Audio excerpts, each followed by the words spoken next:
Bueno, entonces hasta allí hemos visto toda la parte de fisiología endocrina y ahora vamos a entrar a las distintas patologías. Vamos a iniciar con diabetes mellitus.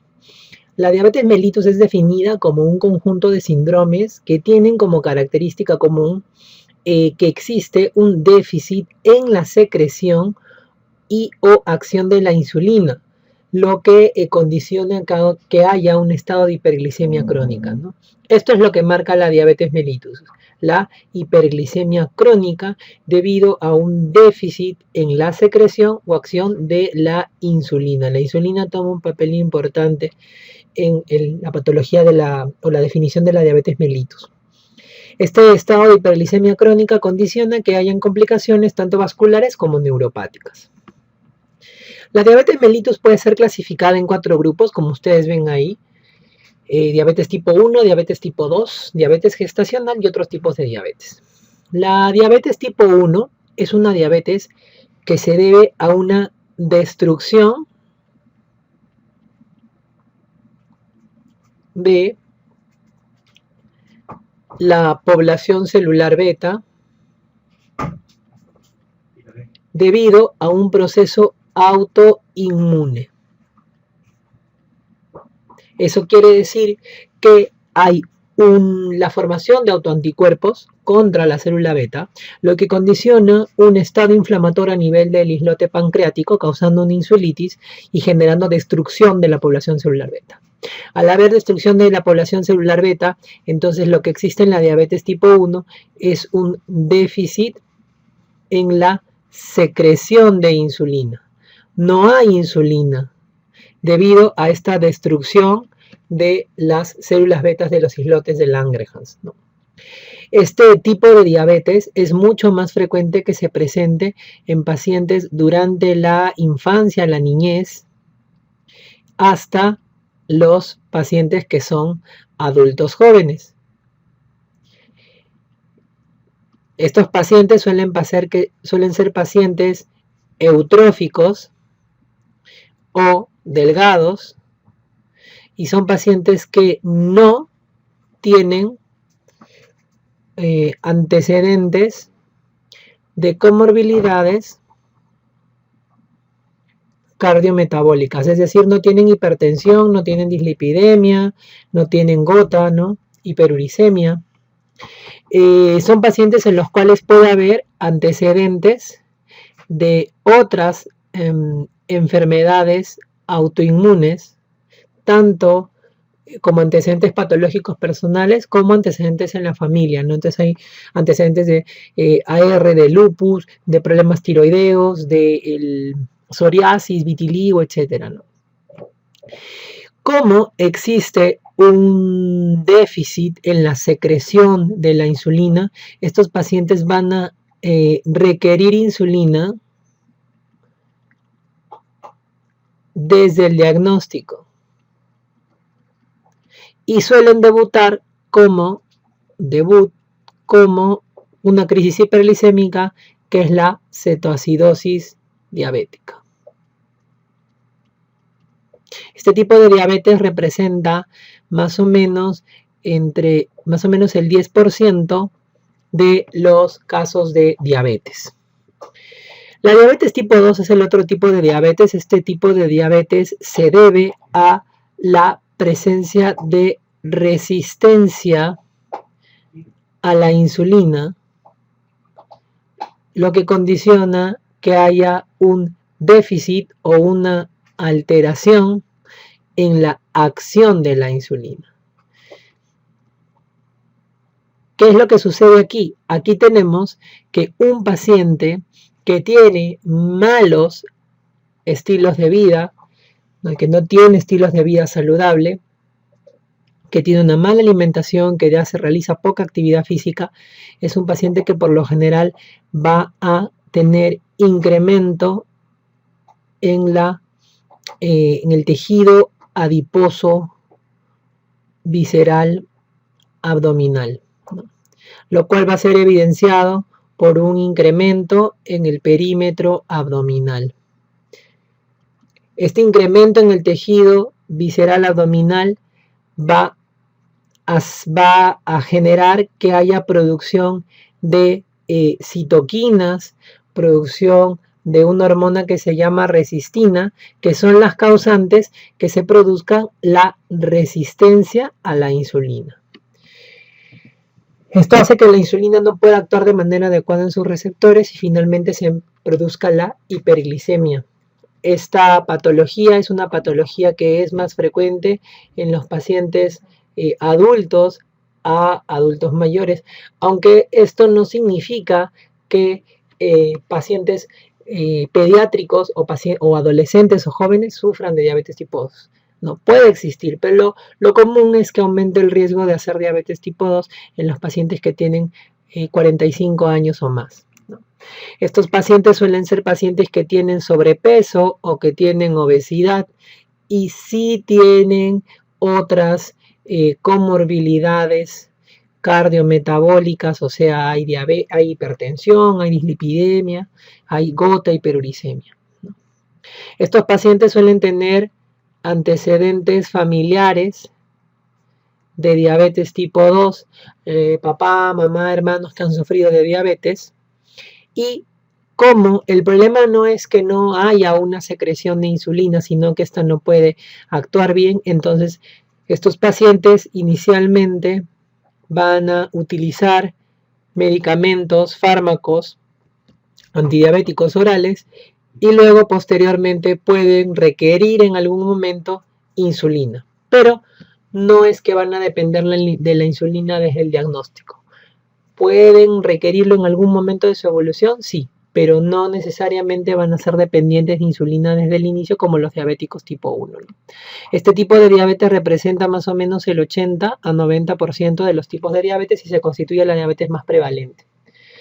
La diabetes gestacional es un tipo de diabetes que se diagnostica en el segundo y tercer trimestre de la gestación en una paciente que no tiene antecedente de diabetes. Una paciente que en el primer trimestre no tenía ninguna alteración en los valores de la glucosa y en el segundo y tercer trimestre empieza a hacer la alteración. El diagnóstico de esta patología se hace a través de un test de tolerancia que se realiza entre las 24 y 28 semanas de edad gestacional, como vamos a ver en la parte de diagnóstico. Y otros tipos de diabetes, vamos a tener ahí una serie de patologías que pueden dar diabetes. Por ejemplo, vamos a tener la diabetes que se produce por alteraciones monogénicas, cuando se altera un solo gen determinado, como por ejemplo las famosas diabetes MODY.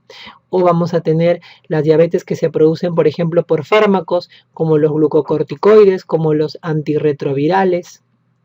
También vamos a tener diabetes que se producen por enfermedades del páncreas exocrino, como por ejemplo pancreatitis crónica o tumores pancreáticos, ¿no?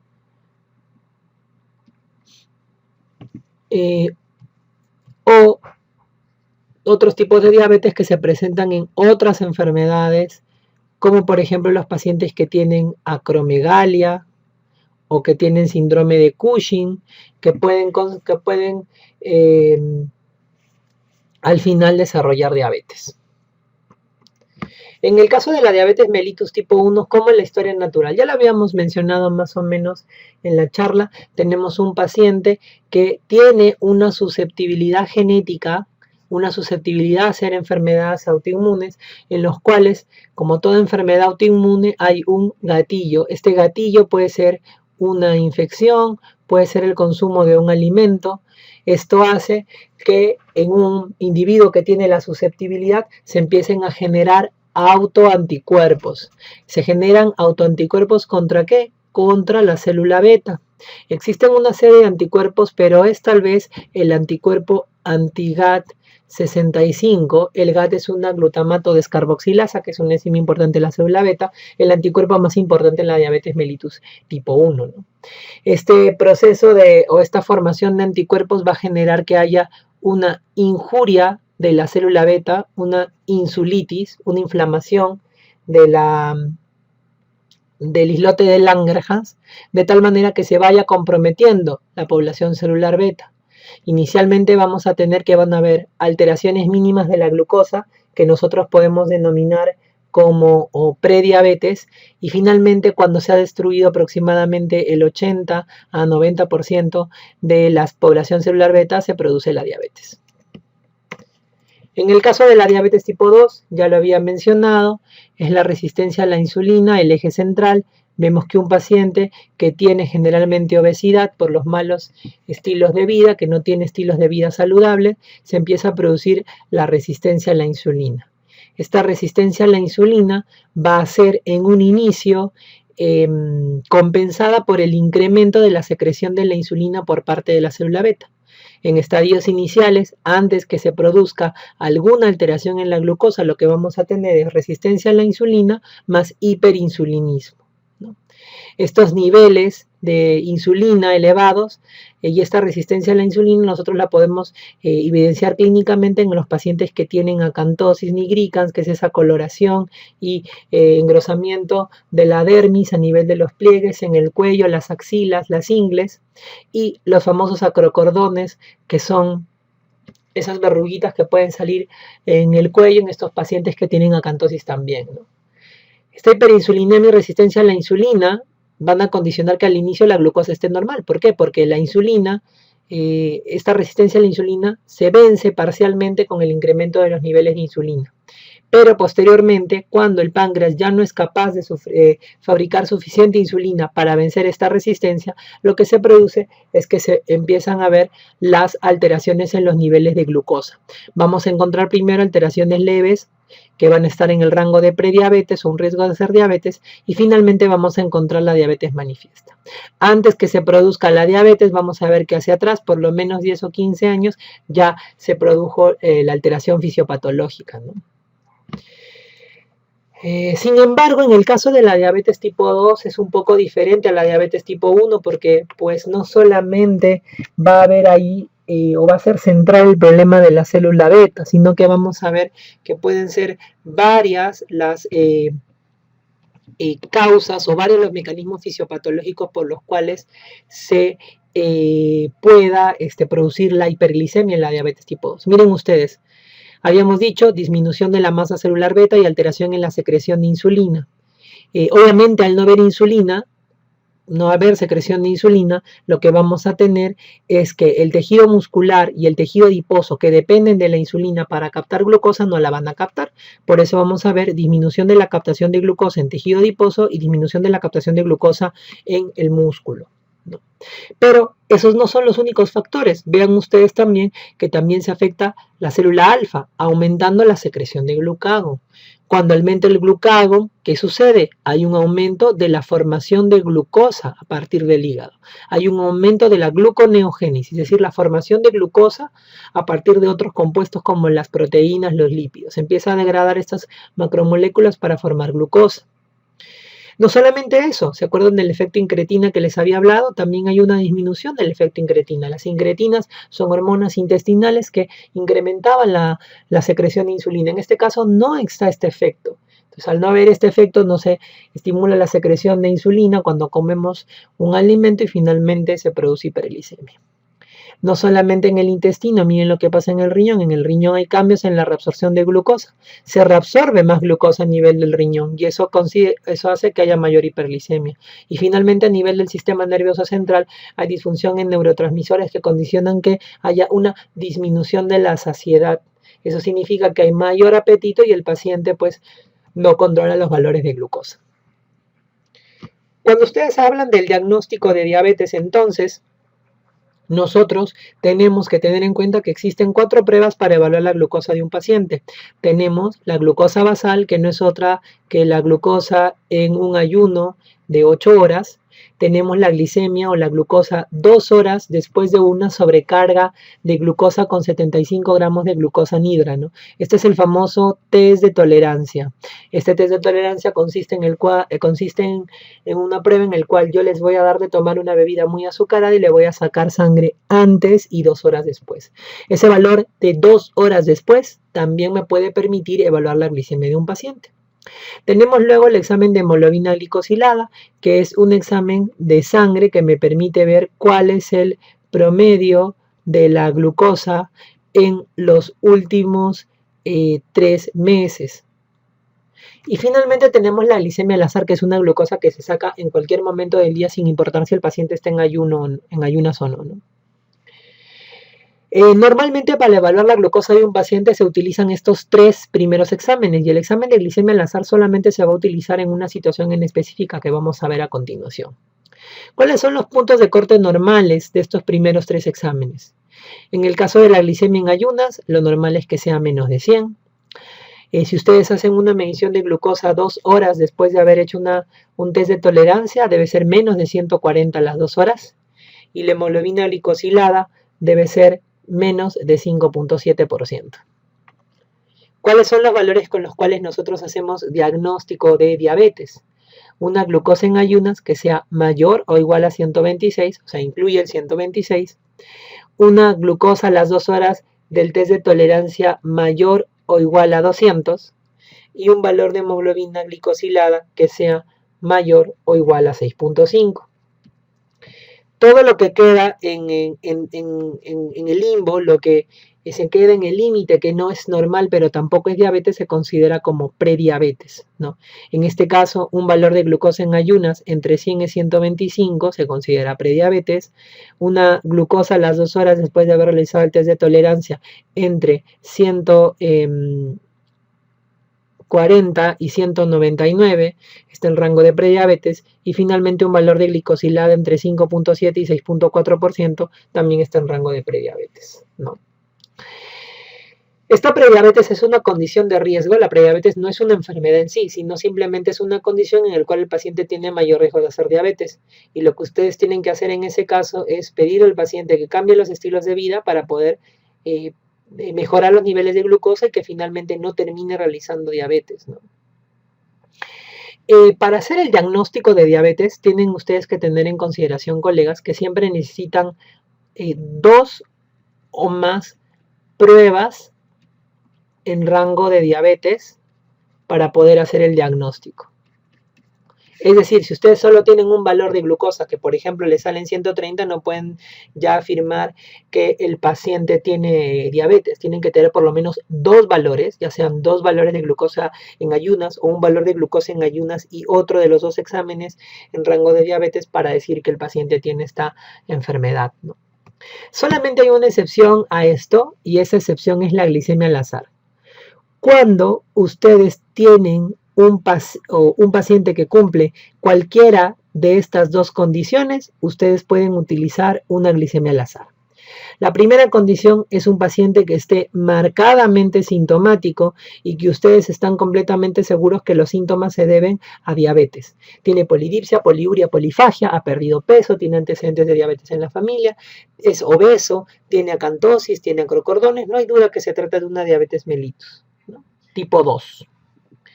Y en el caso de pacientes que ingresan a emergencia con síntomas de una crisis hiperglicémica. Imagínense, el paciente tiene todas las características de una cetoacidosis diabética, entonces en ese caso basta con la medición de un valor de glucosa al azar. ¿Y esto cuánto debe ser el valor? El valor debe ser mayor o igual a 200.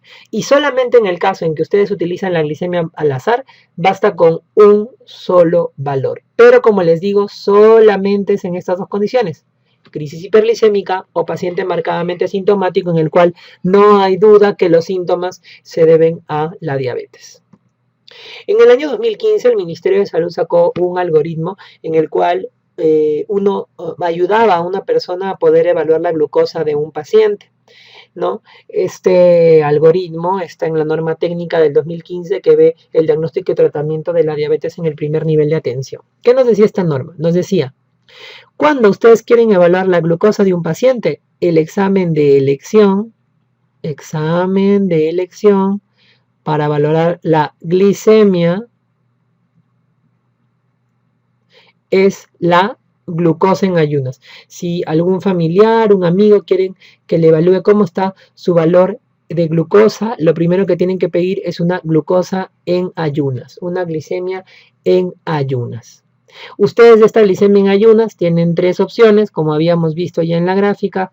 Tienen la opción de que el paciente tenga la glicemia en ayunas menor de 100, en cuyo caso la glicemia en ayunas estará normal y no amerita ningún otro tipo de examen, salvo que ustedes lo crean necesario, pero si no, queda allí. La otra opción es que el paciente tenga un valor de glucosa en ayunas mayor o igual a 126. En ese caso, ese valor está en rango de diabetes, pero les había dicho, un solo valor no es suficiente para hacer el diagnóstico de diabetes. Entonces, ¿qué nos dice la guía? La guía nos dice repetir la glucosa en ayunas en menos de 72 horas. Ustedes repiten la glucosa en ayunas y tienen dos opciones. Tienen una opción en la cual les vuelve a salir mayor o igual de 126, en cuyo caso no hay problema y ustedes hacen el diagnóstico de diabetes. Tienen dos exámenes ya en rango de diabetes. Pero ¿qué pasa si el valor de la glucosa les sale menos de 126? Tienen un valor que está en rango de diabetes y otro que no.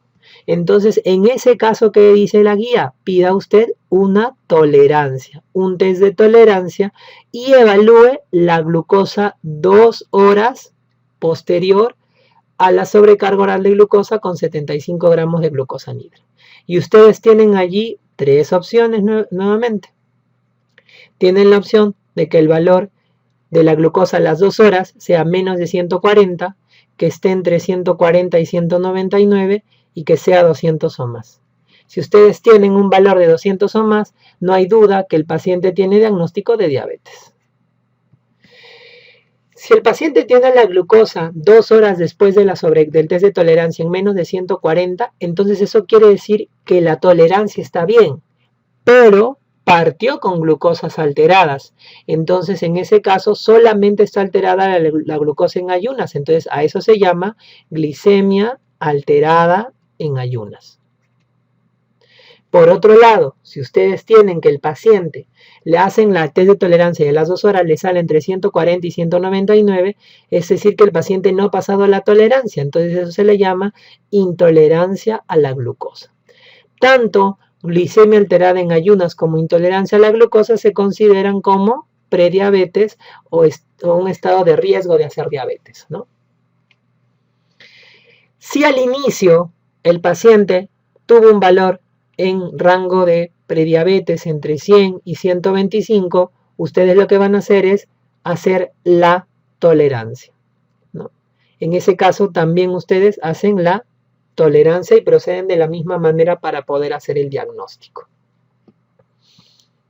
En el caso de la diabetes mellitus gestacional, como les decía, el screening es entre las 24 y 28 semanas de edad gestacional en mujeres que no han sido diagnosticadas previamente de diabetes, ¿no? Este diagnóstico se realiza haciendo un test de tolerancia con 75 gramos de glucosa anhidra, parecido al test de tolerancia que hemos mencionado anteriormente, solamente que aquí no se evalúa el valor solo en ayunas y a las 2 horas, sino que se hace una medición cada hora, en ayunas, a la hora y a las 2 horas. Y existen estos puntos de corte. Si la paciente tiene uno o más valores en el rango de diabetes gestacional, entonces se hace el diagnóstico. Aquí no es necesario que tenga dos valores, basta con uno. La glucosa en ayunas mayor o igual de 92, la glucosa a la hora mayor o igual a 180 y la glucosa a las 2 horas mayor o igual a 153 dan el diagnóstico de diabetes mellitus gestacional. ¿Cómo es el tratamiento de la diabetes?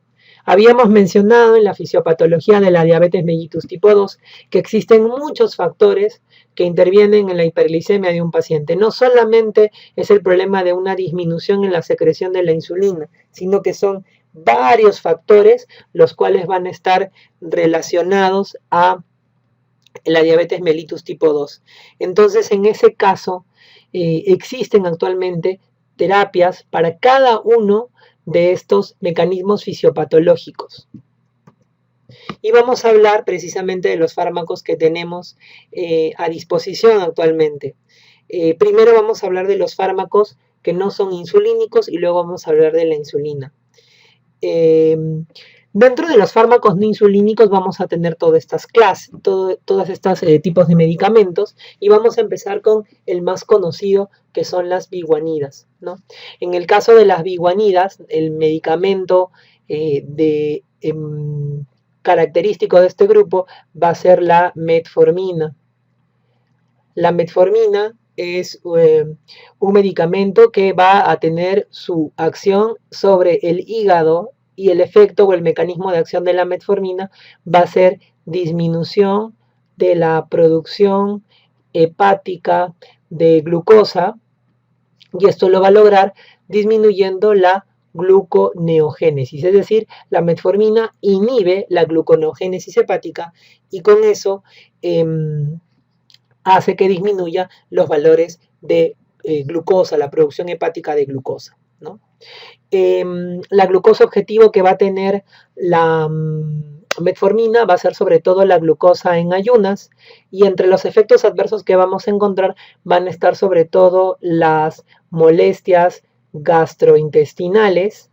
Estas molestias gastrointestinales como epigastralgia, dispepsia, estreñimiento, diarrea, náuseas, vómitos van a ser el efecto adverso más frecuente de la metformina.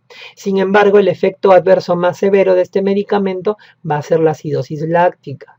Y es la acidosis láctica, que es el efecto adverso más severo, pero a la vez raro, el que va a ser o el que va a determinar las contraindicaciones de metformina.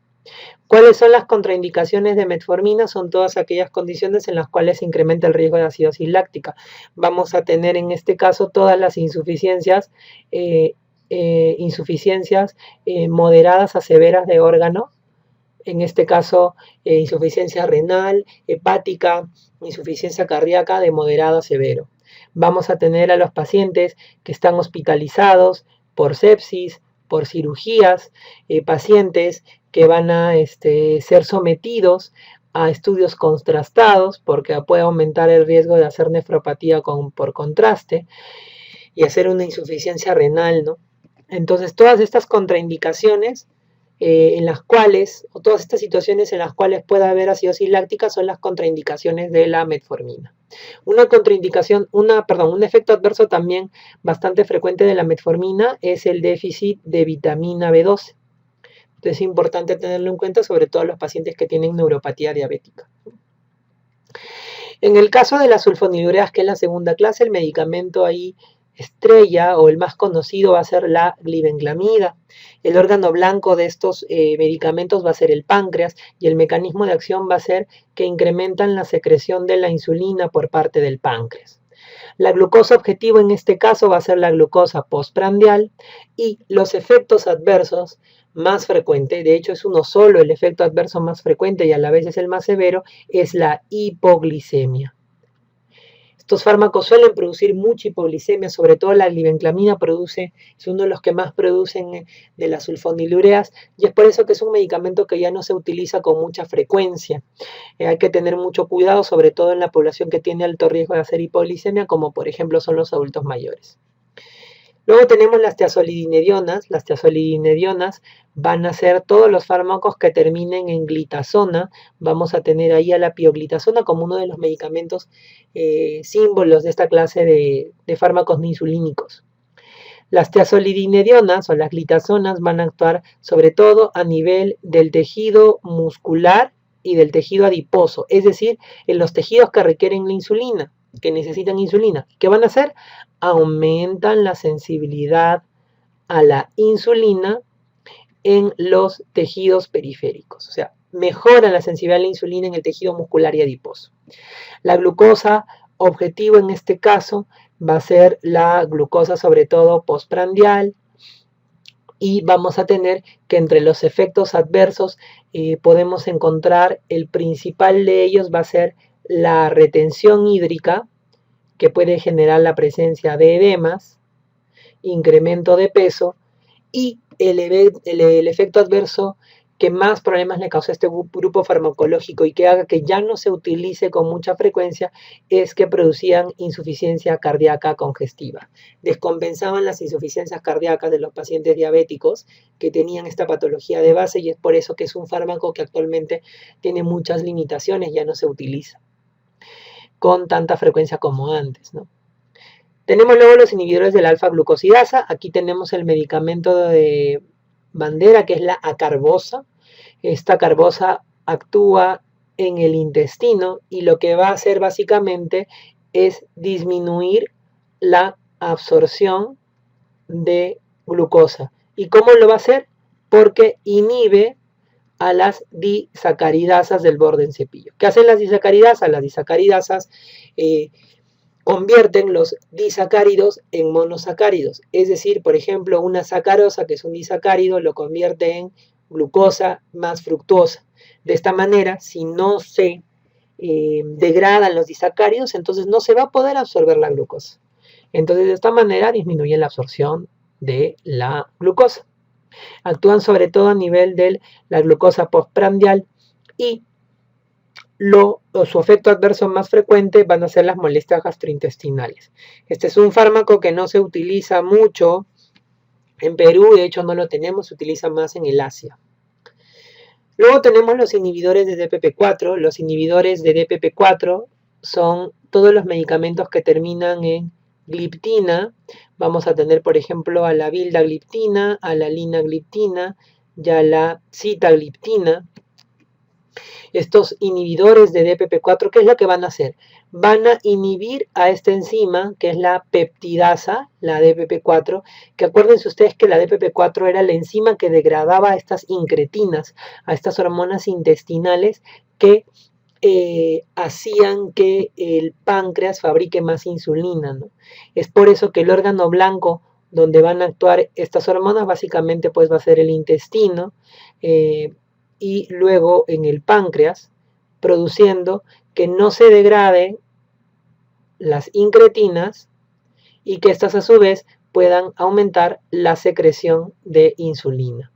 Actúan sobre todo a nivel de la glucosa postprandial y entre las molestias o los efectos adversos que pueden generar se han descrito el rash, problemas de artralgias y en algunos casos muy pequeños en algunas series, pancreatitis. Luego tenemos los agonistas de GLP-1. El GLP-1 es una de estas incretinas. En este caso no es un inhibidor de la enzima que rompe a las incretinas, sino es una molécula que se parece a una de estas incretinas, que es el GLP-1. Son todas estas terminan en tide, y tenemos así, por ejemplo, el liraglutide, que es el más conocido, o el exenatide, ¿no? Liraglutide o exenatide. Estos van a actuar a nivel de ¿dónde? A nivel del páncreas y van a aumentar la secreción de insulina. Pero acuérdense que el GLP-1 no solamente actúa a nivel de la célula beta, sino también a nivel de la célula alfa. Entonces aumentan la secreción de insulina, disminuyen la secreción de glucagón y además actúan a nivel cerebral, aumentando la saciedad. Es por eso que estos fármacos van a tener un efecto tanto en la glucosa en ayunas como postprandial, y el efecto adverso más frecuente de estos fármacos van a ser las molestias gastrointestinales. Finalmente tenemos los inhibidores de CGLT2.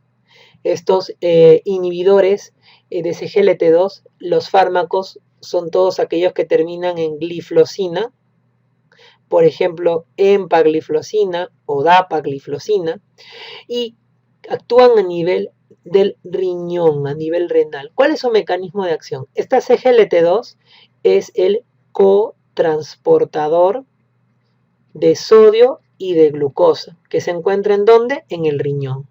Entonces, al inhibir este cotransportador de sodio y de glucosa, lo que hacen estos fármacos es disminuir la reabsorción renal de glucosa, es decir, producen o hacen que se excrete o se elimine más glucosa por la orina, y de esta manera bajan los niveles de glucosa en sangre.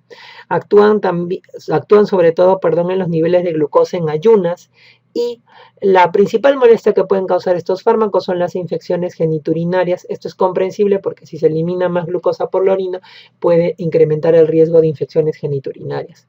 Además pueden producir deshidratación y se han descrito algunos casos de cetoacidosis diabética. Hay que decir que de todos estos fármacos, dos de ellos, que son los agonistas de GLP-1 y los inhibidores de CGLT2, estos dos grupos farmacológicos han demostrado ser cardioprotectores. ¿Qué significa con cardioprotectores? Que han demostrado disminuir la mortalidad cardiovascular independientemente de sus efectos sobre la glucosa de los pacientes diabéticos. Luego vamos a las insulinas. En el caso de las insulinas, nosotros tenemos que las insulinas pueden ser clasificadas de acuerdo a su acción, al tiempo de acción que estas tengan. Podemos clasificar las insulinas en acción ultra rápida, rápida, intermedia y lenta. Las ultra rápidas vamos a tener la Lispro, la Aspartica, la Glulicina, inician su acción a los 10 minutos, tienen generalmente su pico a la hora y terminan durando aproximadamente unas 3 a 4 horas. Las insulinas de acción rápida van a ser la famosa insulina cristalina, cuyo nombre adecuado es una insulina regular. Empiezan su acción a los 30 minutos aproximadamente, tienen un pico que va más o menos hacia las 2 horas y terminan durando aproximadamente 6 horas. Estas dos insulinas que actúan de manera mucho más rápida ayudan a controlar muy rápidamente la glucosa que se sube, se eleva después que uno come. Es por eso que estas insulinas se le denominan también insulinas de tipo prandial, porque controlan la glucosa que se sube después que uno come. Luego tenemos insulinas de acción intermedia, en este caso tenemos la insulina NPH, que tiene su acción hacia las 2 horas, termina, o mejor dicho, hace un pico más o menos a las 8 horas y termina durando entre 14 y 16 horas. Esta famosa insulina NPH es la insulina lechosa que se ven o que se maneja en los hospitales, ¿no? Tenemos luego una insulina lenta, que vamos a tener aquí la de Detemir y la glargina, tienen su inicio de acción a las 2 horas, igual que la insulina NPH, pero la ventaja de estas insulinas es que no tienen pico y terminan durando hasta 24 horas, ¿no? Esto es muy importante porque a diferencia de la NPH, esta insulina se puede poner una sola vez al día, la NPH muchas veces se tiene que colocar 2 veces al día porque solamente dura de 14 a 16 horas, y además al no tener pico producen menos hipoglicemia que la NPH, ¿no? que la lechosa. Como estas duran un poquito más que las anteriores, entonces permiten controlar la glucosa durante todo el día o gran parte del día. Entonces también a estas insulinas, por eso se le han denominado insulinas basales, ¿no? Aquí ustedes pueden ver en la gráfica, tenemos la insulina, las insulinas ultra rápidas, estas de aquí, que son la Lispro, Aspartar y Glulicina. Vean cómo rápidamente empieza su efecto y de la misma manera rápidamente cae. Un poquito más lentas que las ultra rápidas, pero aún así con un efecto rápido son las insulinas rápidas, que tenemos la insulina normal o insulina regular, ¿no? Que es la cristalina. Y miren ustedes en comparación con estas dos, como la NPH, que es una insulina de acción intermedia, y la de Detemir y la glargina, que son lentas, tienen un comportamiento que hacen que dure más tiempo. La NPH puede durar hasta 14 a 16 horas, la desventaja es que hacen un pico más o menos a las 6-8 horas. En cambio, la de Detemir y la glargina no tienen pico y terminan durando aproximadamente 24 horas. Conociendo el arsenal terapéutico, nosotros nos preguntamos cómo es que se hace el tratamiento para la diabetes, y aquí la respuesta. ¿Qué nos dice la Asociación Americana de Diabetes? Nos dice, en todo paciente que ha sido diagnosticado de diabetes, en todos los casos tienen que indicar ustedes siempre estilos de vida saludables. O sea, una dieta adecuada y hacer actividad física de forma regular. Pero apenas diagnosticas a un paciente, tú tienes que iniciar tratamiento y siempre inicias o sueles iniciar con monoterapia. ¿Qué cosa quiere decir esto? Que todo paciente que es diagnosticado con diabetes tiene que recibir tratamiento farmacológico. Antes se decía no, primero espera a ver si baja con la dieta, con el ejercicio, y luego si no mejora le das tratamiento con fármacos. Ahora se sabe que no, que desde el inicio tiene que hacerse el tratamiento con fármacos. ¿Cuál es el medicamento de elección? Es la metformina.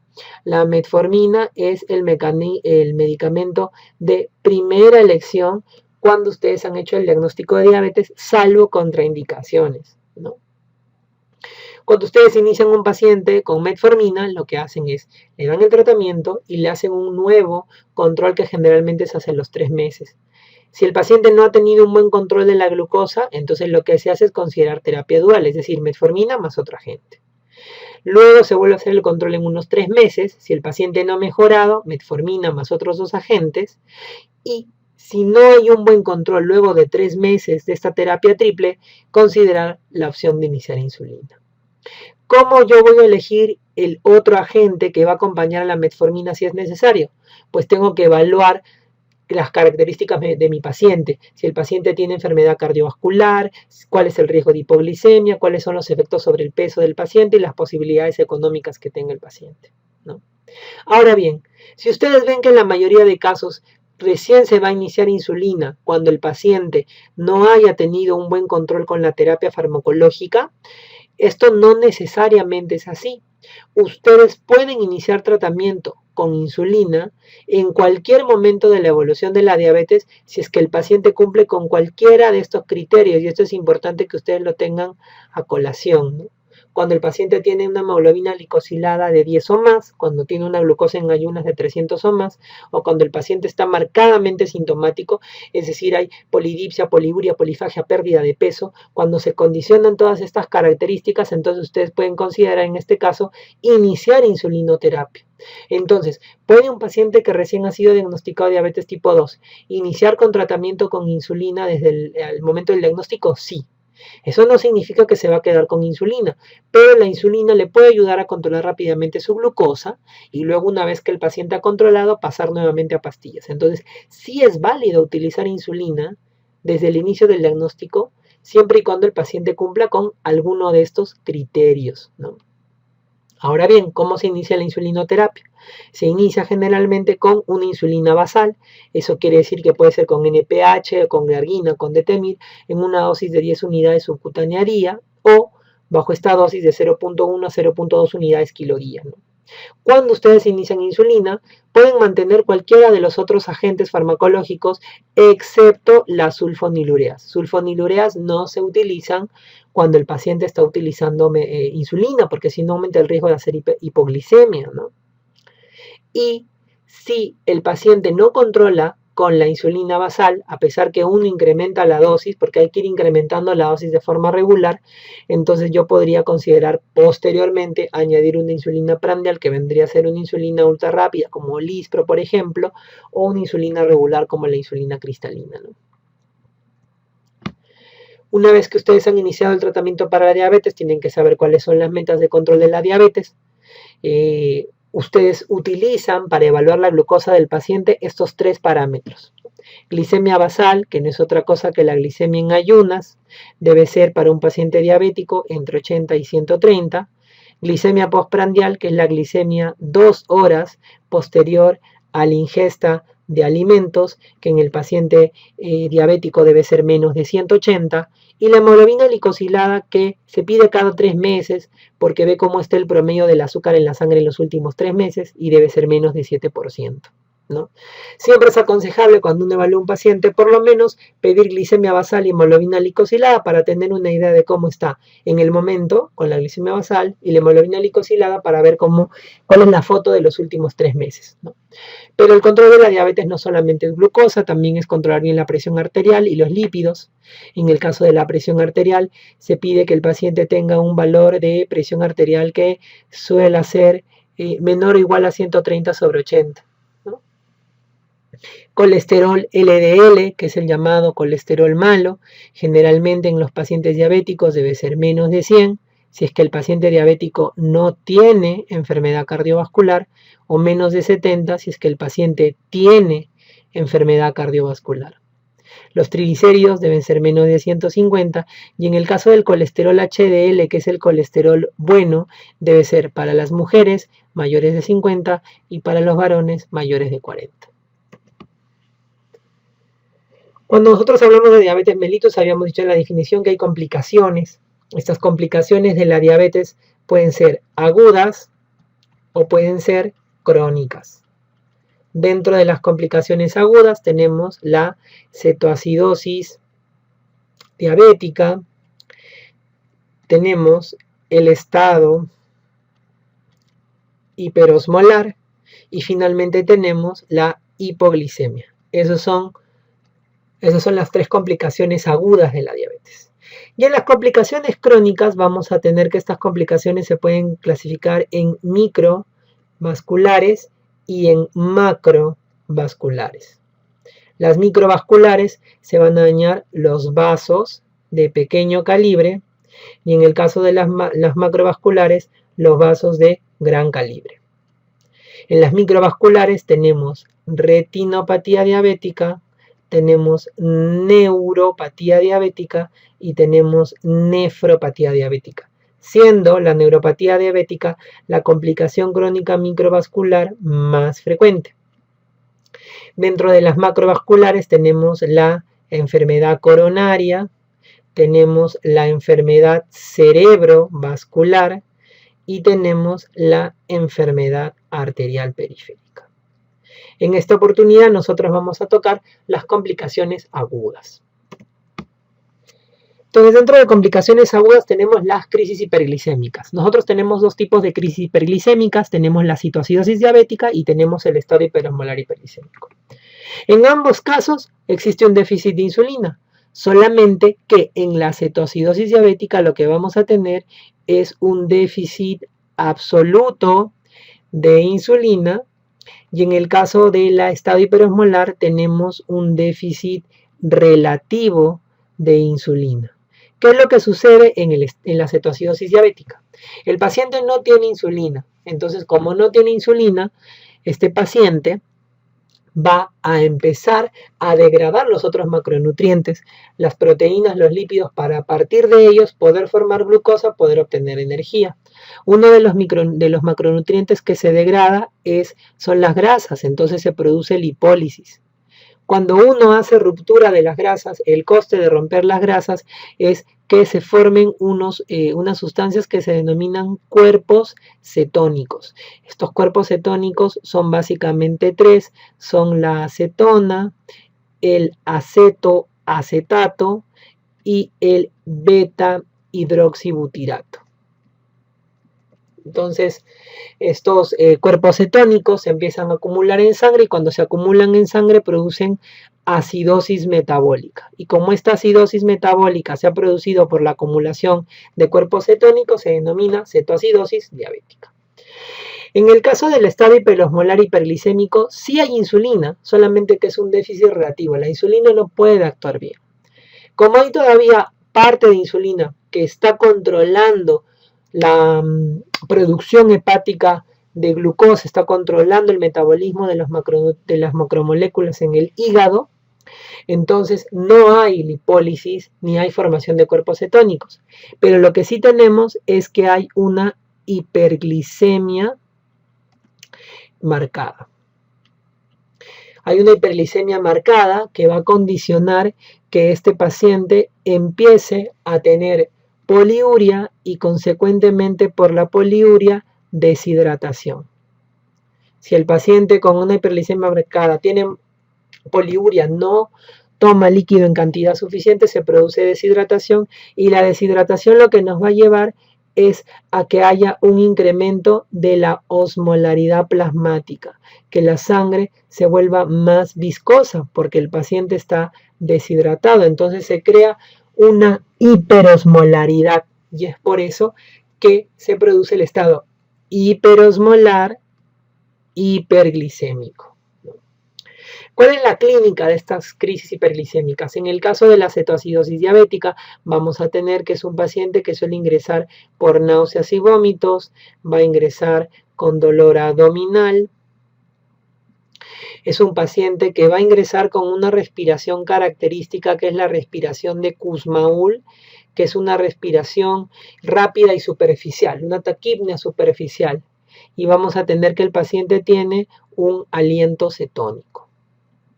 En el caso del estado hiperosmolar hiperglicémico, vamos a ver que suele ser un paciente que ingresa deshidratado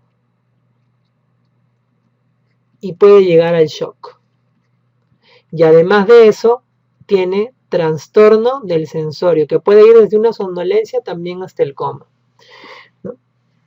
En ambos casos, en realidad, puede haber deshidratación, puede haber trastorno del sensorio, pero la deshidratación y el trastorno del sensorio son lo que marcan el estado hiperosmolar hiperglicémico, a diferencia de la cetoacidosis diabética, ¿no? En cuanto al diagnóstico de laboratorio, ustedes van a tener que en el paciente con cetoacidosis diabética se debe cumplir los siguientes criterios. Uno, que haya una acidosis metabólica con anion GAP elevado. Para esto nosotros tenemos que tener un pH que sea menos de 7.3, un bicarbonato que sea menos de 18 y un anion gap que sea menor de 2. Perdón, mayor de 10, ¿no? Luego vamos a tener como siguiente condición que el paciente tenga cetonas o cuerpos cetónicos, que pueden ser en orina o en sangre. Y finalmente tenemos la condición de hiperglicemia. En este caso estos pacientes suelen hacer glucosas que suelen ser mayores de 250. En el caso del estado hiperosmolar hiperglicémico, vamos a tener como primera condición que el paciente tenga una glucosa mayor de 600, hiperglicémico, y como segunda condición que tenga una osmolaridad plasmática mayor de 320. ¿Cómo calculas la osmolaridad plasmática? El sodio por 2 más la glucosa entre 18. Si ustedes ven, en el estado hiperosmolar no hay cetonas, no hay acidosis metabólica. Y igualmente en la cetoacidosis diabética no hay hiperosmolaridad y no hay glucosas tan elevadas como la hay en el estado hiperosmolar hiperglicémico.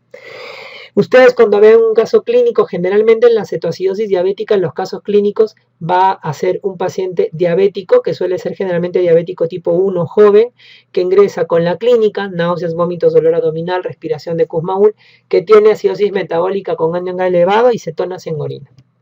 En cambio, en la diabetes, en el estado hiperosmolar hiperglicémico, el caso clínico que les van a poner es un paciente con diabetes tipo 2, adulto mayor, que tiene alguna complicación asociada, una infección, alguna intercurrencia que descompensa y hace que ese paciente no pueda tomar agua y ingresa deshidratado, chocado, con trastorno del sensorio y con criterios laboratoriales de estado hiperosmolar hiperglicémico.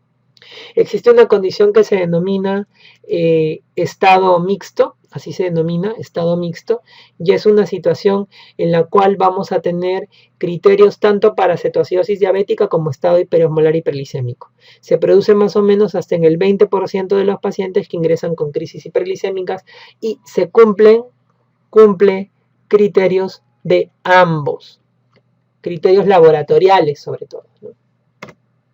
¿Cuál es el tratamiento de las crisis hiperglicémicas? Tiene 4 pilares el tratamiento. El primero es la rehidratación. El paciente tiene que recibir hidratación porque está deshidratado, que va a ser más enérgico en el estado hiperosmolar hiperglicémico. La hidratación inicial se va a hacer con cloruro de sodio al 9 por 1000, o sea, con solución, con suero fisiológico.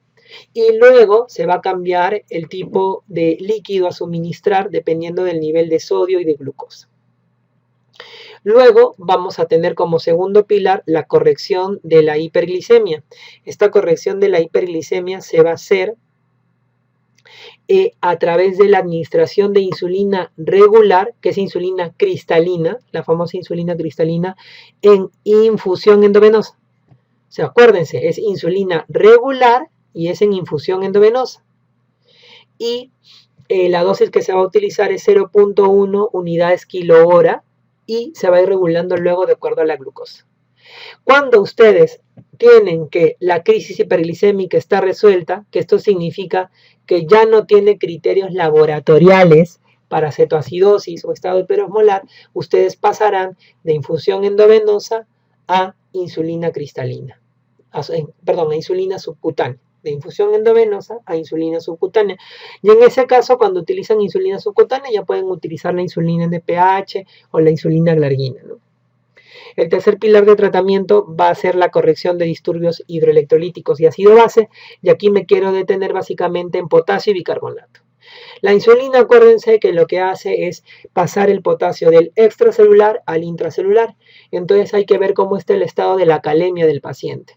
En este caso, si el paciente tiene hipocalemia, potasio menos de 3.3, hay que corregir la hipocalemia antes de dar insulina, porque si no, el darle insulina puede agravar la hipocalemia. En el caso que haya normocalemia, lo que se hace es simplemente suplementar potasio en el líquido que se va a suministrar como hidratación, dado que la insulina va a hacer bajar aún más los niveles de potasio, ¿no? Y en el caso de que el paciente tenga hipercalemia Obviamente no es necesario suplementar potasio y la insulina va a ser las veces de tratamiento para corregir la hipercalemia. Además, vamos a tener que en el caso del bicarbonato, ustedes solamente van a dar bicarbonato si el paciente tiene un pH menos de 6.9. Eso quiere decir que no se da bicarbonato en base al valor absoluto de bicarbonato, sino en base al valor del pH. Y finalmente, como cuarto pilar, tienen que identificar y tratar los factores que han desencadenado la crisis hiperglicémica. Finalmente tenemos hipoglicemia. La hipoglicemia, si bien es una complicación aguda de la diabetes, no solamente se presenta en los pacientes diabéticos, ¿no? Esta hipoglicemia, para cumplirse o hablar de hipoglicemia, existe una triada en el diagnóstico que es la triada de Whipple.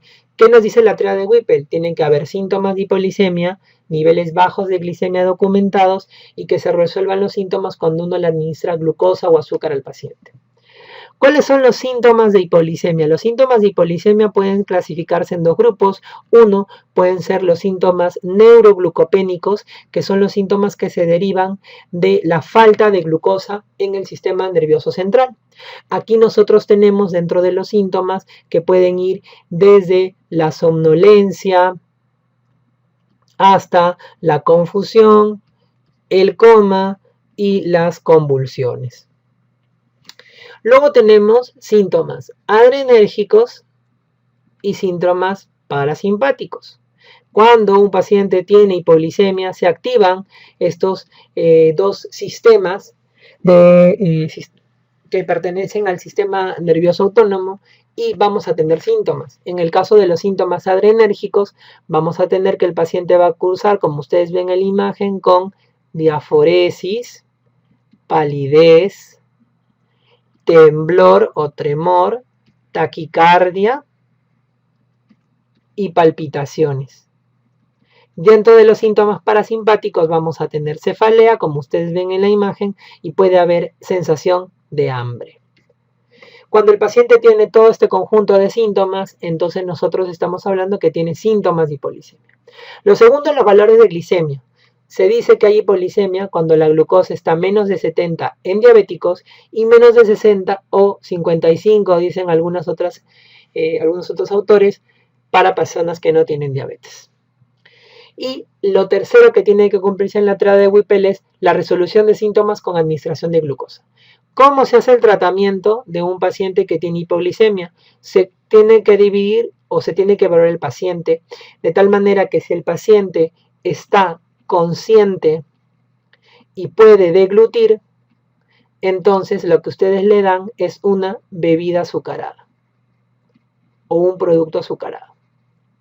Pero si el paciente está inconsciente o el paciente no puede deglutir, entonces tienen que utilizar la vía endovenosa. En este caso se utiliza dextrosa al 33% endovenoso stat, generalmente 4 a 6 ampollas, y posteriormente se le deja una vía de mantenimiento con dextrosa al 5% más sus electrolitos. ¿Cuál es la causa más frecuente de hipoglicemia en la población en general? La causa más frecuente es la hipoglicemia por medicamentos, por fármacos. De estos medicamentos, ¿cuáles son los más frecuentes? Obviamente los que utilizan los diabéticos, las sulfonilureas, la insulina, pero también acuérdense que el alcohol es considerado como un fármaco en este caso y es también una de las causas más frecuentes de hipoglicemia, sobre todo en los pacientes no diabéticos, ¿no? Con eso hemos terminado la parte del metabolismo de los carbohidratos de diabetes y vamos a pasar ahora a la patología tiroidea.